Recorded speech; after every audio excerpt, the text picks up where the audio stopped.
हे घे, जेवून घे. सगळे जेवले? हो, सगळे जेवले. तू सुद्धा जेवून घे. नको, आज कोणी आनंदाने जेवले नसणार.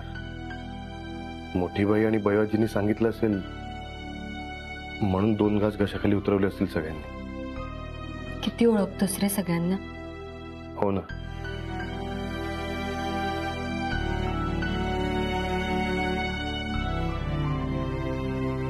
पण ह्या सगळ्याचा काय फायदा? कोणाचंही मन राखू शकत नाही. हवं तसं आणि वाटेल ते बोलले मी सगळ्यांना. मला माझं स्वप्न पूर्ण करायचं. मी माझ्या हक्काचा हिस्सा मागितला, पण त्यासाठी मी घरातल्या कुणाला नियम मोडायला सांगत नाही. हे फक्त माझ्यापुरती असावेत एवढीच अपेक्षा आहे. आणि बयोआजीचं हे असं रूप मी आधी कधीच बघितलं नव्हतं. प्रत्येकाला प्रत्येकाच्या चाव्या देऊन टाकल्या तिने. तिची चूल एक न राहिल्यासारखं वाटतंय मला. सिड, तू ये इथे बस. ये.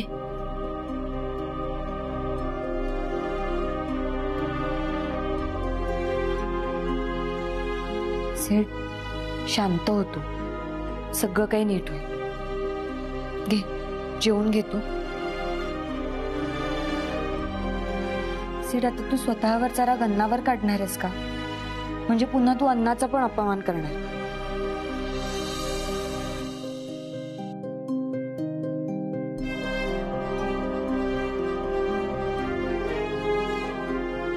तू जेवली नसशील.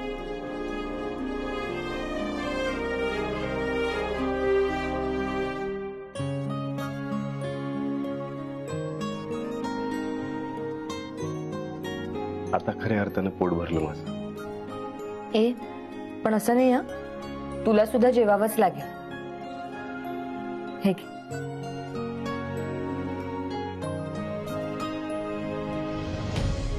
से, तू अप्पांना चावी ठेवून घ्या असं काही सांगितलं नाहीयेस ना? नाही. बघ, इथेच तू तुझा निर्णय तुझ्या माणसांपर्यंत पोहोचवलास. इतक्यात अप्पांनी आणि मोठ्या बाईंनी चावी परत सुद्धा केली असेल. आणि घरातल्या आणखी कोणीतरी चावी परत करण्याचा विचार केला असेल. बयोआजींचा खूप विश्वास आहे या कुटुंबावर, आणि तो खोटा नाही ठरणार.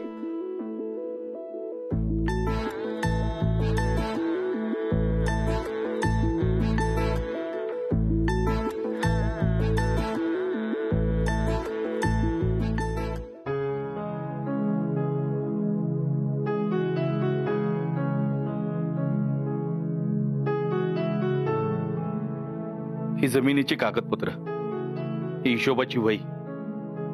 अहो, हे तुमचं पाकिट. हे माझे दागिने आणि हे काही पैसे. आपल्या खोलीत एवढंच आहे आता. हो, बाकी सगळं आधीच तात्या बयोबाईंकडे दिलंय. चला. चला.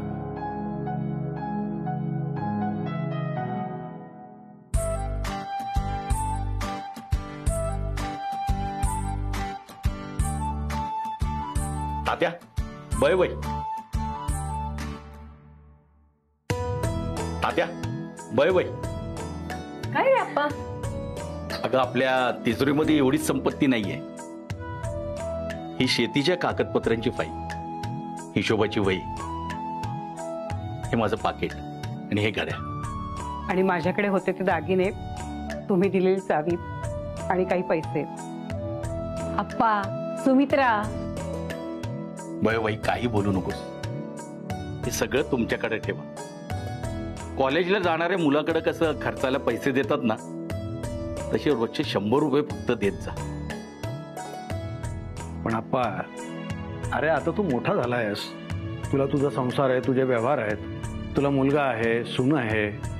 यात सगळ्यात महत्वाचं आहे की मी तुमचा मुलगा आहे आणि हा व्यवहार असाच चालू ठेवायचा आहे तात्या मला. अहो, हे आप्पा आणि सुमित्रा काही ऐकणार नाही. आपण शेर आहोत तर हे 1.25 शेर आहेत. पण मी काही ऐकणार नाहीये. अप्पा, हे सगळं परत घेऊन जा. पण तात्या, हे बघ, आता या काठीने मारी ना तुला. मला सांग, हे सगळं करण्याआधी तू सिद्धूशी सुनबाईशी बोलला होतास? त्या मला त्याची गरज नाही वाटत आहे. होय तात्या, आदितीबद्दल मला खात्री आहे. आम्ही घेऊ तो निर्णय तिला मान्यच असणार. आणि सिद्धू? याबाबत त्याला काही विचारावं हा हक्क त्यांनी केव्हाच गमावलाय. बयो,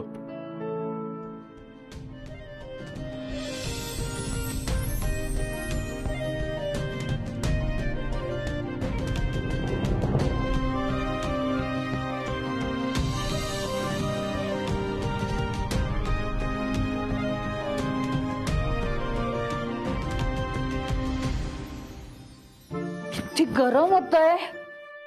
हा फॅन कोणी बंद केला? अगं नानी, काय केलंस तू? अरे देवा, आता काय केलं मी? मी परत काही विसरले का? अगं नानी, तू माझ्या पत्त्यांचा बंगला पाडलास. ते जाऊ दे रे, पण मी खरंच काहीतरी विसरले. काय विसरले? काय विसरते? ए दुमण्या, तुला आठवतंय का रे मी काय विसरते ते? नाही.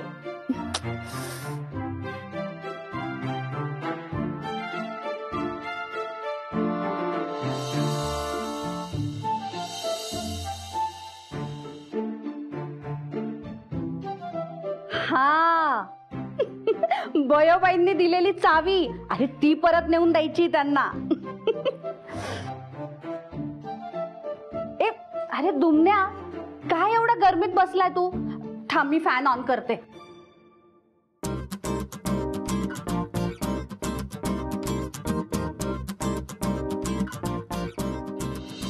आजकाल कसं आहे, आपली मुलं काम करतात, सुना काम करतात, आपण बसून बसून असतो. त्यामुळे आपल्याला चालण्याचा व्यायाम करणं गरजेचं आहे. असं आहे.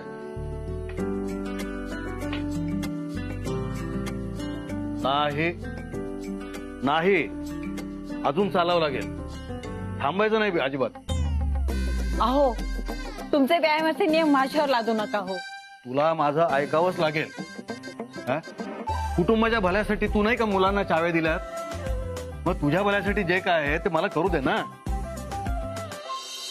नाही नाही, तुम्ही एकदा इथे या. हा, आमच्या गुळपोळीमध्ये तुम्ही आलात ना, तर तुम्ही एकदा घर बघून घ्या ना. काय व्याही, अहो कोण येते गुळपोळीत? नाही, काय नाही, मला मुंबईच्या घरी म्हणायचं होतं. अहो, तुम्ही तर आताच तर गोळपोळी म्हणालात ना. हा, हो का? गुळपोळी म्हणालो का? नाही, सॉरी, ते गडबडीत तसं बोललो असेल मी. पण मला ऍक्च्युली मुंबई म्हणायचं होतं. काय ना की आता महालक्ष्मीचा आणि माझा डिवोर्स झालाय, तर महालक्ष्मीचं जे मुंबईमधलं घर आहे ना, ते विकून टाकू म्हणतो. का? हा, नाही म्हणजे घेऊन तरी काय करणार आहे ना. नाशी ती राघव सोबत राहते ना. आणि मग सॉरी, एक्सक्यूज मी आलो जरा महत्वाचं आहे, मी येतो. हा हा, व्याही एक आपल्या सतत कामात असतात. हो ना. हो, ते जाऊ द्या ना. मी काय सांगते ते ऐका ना. आपण जशी चावी आणून दिली ना, तसे एक एक करून सर्वजण चावी आणून देतील बघा. भयो, इतक्यात उगाच खुश होऊ नको. हे बघ, आप्पा तर त्या दिवशी किल्ली घ्यायला तयार नव्हता. इतर कोणी किल्ली आणून देऊ देत, मग मी मनापासून तुझ्या आनंदात सहभागी होईल. तुम्हाला ना छोट्या छोट्या आनंदात समाधान मानताच येत नाही बघा. हा विषय थोडक्यात समाधान मानण्याचा नाहीये. एक नासकं फळ देखील टोपलीतली सगळी फळं खराब करू शकतं, हे लक्षात ठेव. पुरे झाली शतपावली. हा, आता मी दमले. बाय. चला मग काय, चला. हो, चला.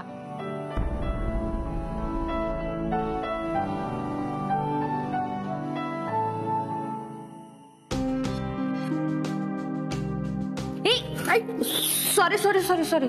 नाही, ते ठीक आहे, पण तुम्ही कुठे चाललात एवढ्या घाईत? मी कुठे जाते? अहो, तुम्ही आता घाईत कुठेतरी जात होता ना?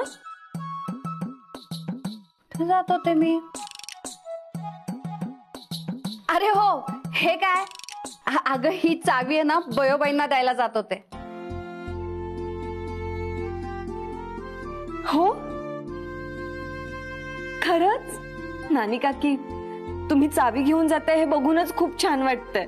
अगं, या चावीचा काय मोह धरायचा? सगळ्या गरजा भागवल्या जात आहेत. सगळे लाड पुरवले जात आहेत, आम्ही तृप्त आहोत. अगं इतके वर्ष बयोबाईंच्या होला हो म्हणत आलो आणि आता अचानक ह्या तिजोरीच्या चाव्या हातात आल्या ना, तर याचं दडपणच जास्त आलंय बघ. अदिती, दोघा चौघांचा संसार काय असतो ते मला ठाऊकच नाही. संसार आणि हिशोब जे काय ते 22 माणसांचाच करायला शिकले मी.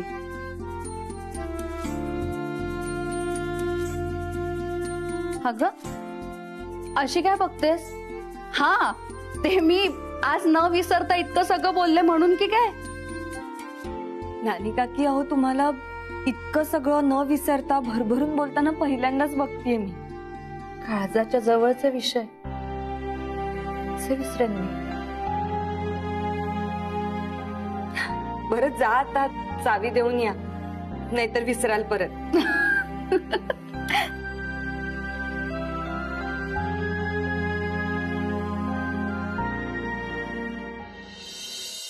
रेवा बरोबर बोलत होती. मी माझ्या घरच्यांना अजून नीट ओळखू शकलो नाही. नाही सिद्धार्थ, अरे उलट तूच तुझ्या कुटुंबातल्या लोकांना अचूक ओळखलंयस. या घरातल्या चाव्या या घरातल्या मोठ्या व्यक्तीकडे हव्यात, म्हणजे मोठ्या कुटुंबामध्ये एकोपा असतो वगैरे वगैरे वगैरे. हे असं काही नसतं रे. तुला माहितीये, ज्याने त्याने आपली जबाबदारी उचलली ना की माणूस इंडिपेंडंट होतो. सर, हा, आता बघ ना, जस्ट एक्झाम्पल, फॉरेन मध्ये 18 वर्षानंतर मुलं आपल्या आई वडिलांबरोबर नाही राहत, वेगळे राहतात, स्वावलंबी बनतात. आणि मला वाटतं त्यात काही गैर नाहीये. हा, आणि आता बयो आणि तात्यांचं वय सुद्धा खूप झालंय रे. इतक्या 20-22 लोकांची जबाबदारी त्यांच्यावर आहे, भार त्यांच्यावर आहे. हे बरं दिसतं का रे? उलट तुम्ही सगळ्यांनी मिळून त्यांची सेवा करायला पाहिजे, त्यांना असं जपलं पाहिजे. हो सर, पण मी हे सगळ्यांना कसं समजवू? सो सिंपल, सोपं आहे. म्हणजे जसं मी तुला समजवलं ना तसं असंच पटवून दे त्यांना. चावीची चांगली बाजू सांग त्यांना. सर सांगतायत तेही बरोबर आहे. चाव्या परत न दिल्याने ताते आणि बयोजी आमच्यापासून दूर थोडीच जाणार आहे. मला बाकीच्यांशी बोलायला हवं.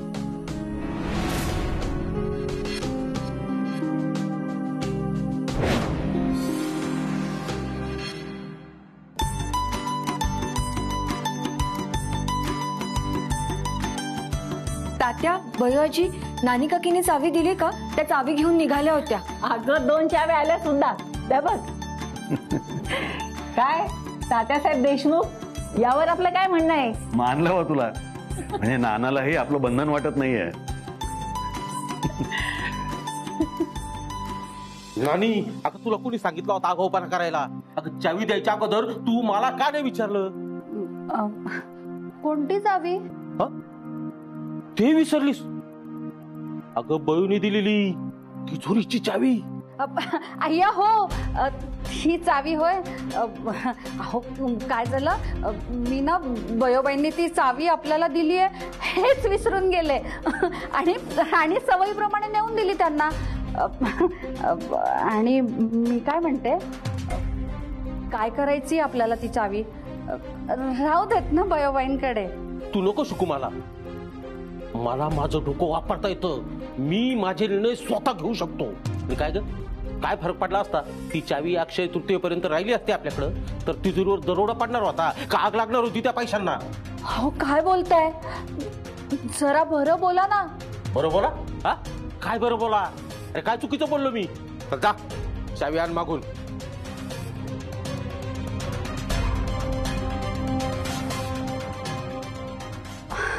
अहो ऐका ना, आता कशी मागून आणू मी चावी? जशी दिली ना तशी चाल. चल जा.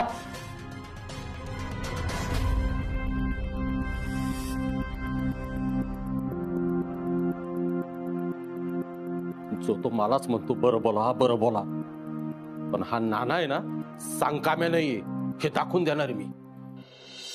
लहानपणी नाना आणि आप्पा एकमेकांशी इतके भांडायचे ना, अगदी एकमेकांच्या मानगुटीवर बसायचे. मग मी मध्ये पडले, एकाला धपाटा घातला की दुसरा शांत. मग दोघांनाही दम देऊन एकमेकांपासून लांब करायचे. बघते काय, दोघं थोड्या वेळाने एकमेकांच्या गळ्यात गळे घालून असे काही थाटात फिरायचे की जसं काही झालंच नाही. सांगू का बयो आजींना की सीटच्या मनात काय चालू आहे? नाही, नको. पुन्हा सीट भडकेल. त्याला कळलं तर पुन्हा गैरसमज करून घेईल तो. आदिती, आप्पा कधीच शब्दाबाहेर नसायचा. नाना नाना एक नंबरचा भित्रा. काही झालं ना तरी नानाची घाबरगुंडी उडायची. मग घाबरून काही बरायचा. शेवटी न राहून यांना किंवा आप्पालाच विचारायचा. हो, आणि आता मी काय करू असं विचारायला तो. हो, पण आजपर्यंत यांच्या आणि आप्पाच्या शब्दाबाहेर गेला नाही. हा भयो, फक्त मुलांचं कौतुक करू नका. हा, मुलं नीट राहिली याचं कारण त्यांना त्यांची जोडीदारांनी देखील तितकीच गुणी मिळाली आहे. कुठल्या तोंडाने यांच्याकडे मी चावी मागू? चावी परत केली समजल्यावर इतके खुश झालेत. त्यांचा मुलगा चावी परत मागतोय हे समजल्यावर काय होईल तात्या आणि बयोचं?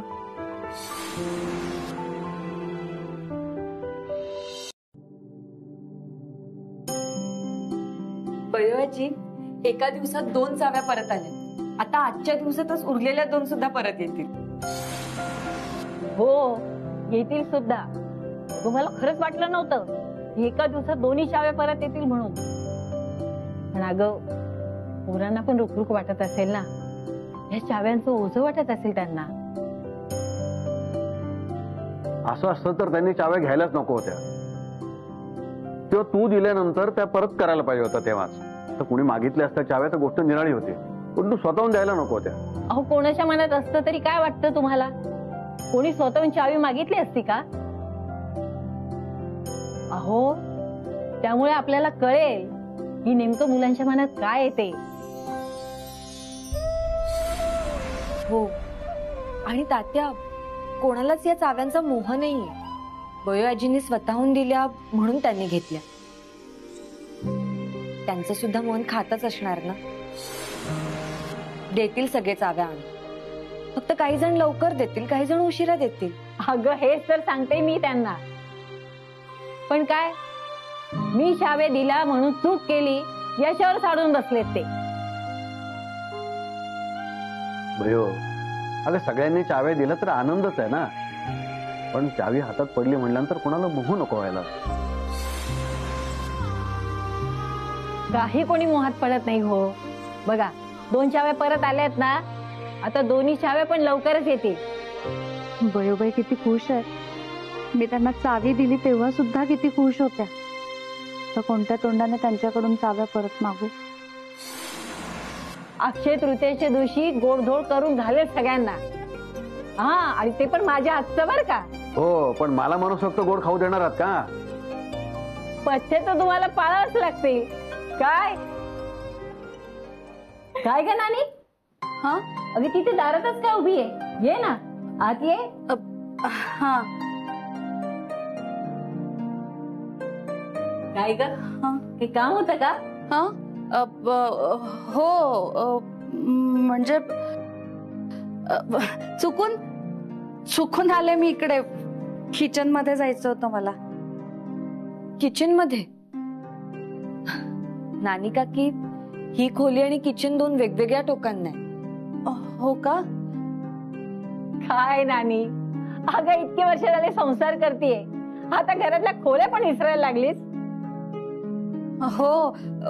हो ना,